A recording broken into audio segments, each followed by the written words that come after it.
This is a paper poster that's affixed to a wall that it appears to be made out of, I'll call it a concrete substance. And I touched the material to find out what it was, and it is indeed paper.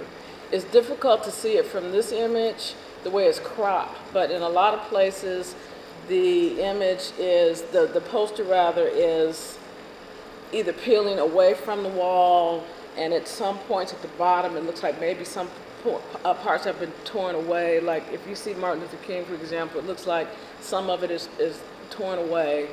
And so I speculated as to whether or not there was some damage to this poster that's based on just, weather conditions and rain and the elements, or whether it was some sort of, I don't know, silly vandalism or something even more sinister. I noticed when I looked at my pictures more closely on a computer last night, what really struck me was that James Baldwin's eyes are gouged out of the image. And that really struck me because I don't see that same phenomenon with either Martin Luther King or Miles Davis. And the interesting thing that occurred to us, and you've heard this theme, is that we were on the Black Paris tour, but the black people that were either referenced or represented as these were in the historical context. So we saw, for example, Richard Wright's residence and a plaque indicating that.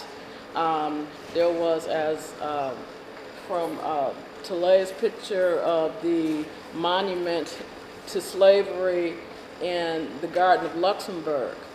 And what it appears to us is that there was a lack of acknowledgement of the history of black heritage in that neighborhood.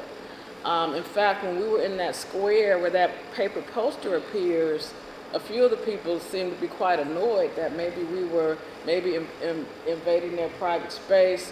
One woman was sitting there smoking a cigarette and kind of rolling her eyes, so she didn't know what we were doing. And I find it interesting from a tourism perspective that historical sites and figures are often, promoted as the draw to tourist destinations and tours like Black Paris tours, or any of the touristy, the buses and the boat rides and things that happen here in Paris.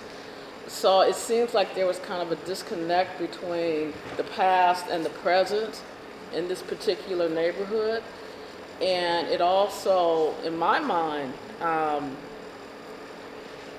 really brings to bear the value that Kevy's tour brings to the marketplace, because there were so many things that if we had been tourists without a guide just walking through, we would have missed all of this. Yeah.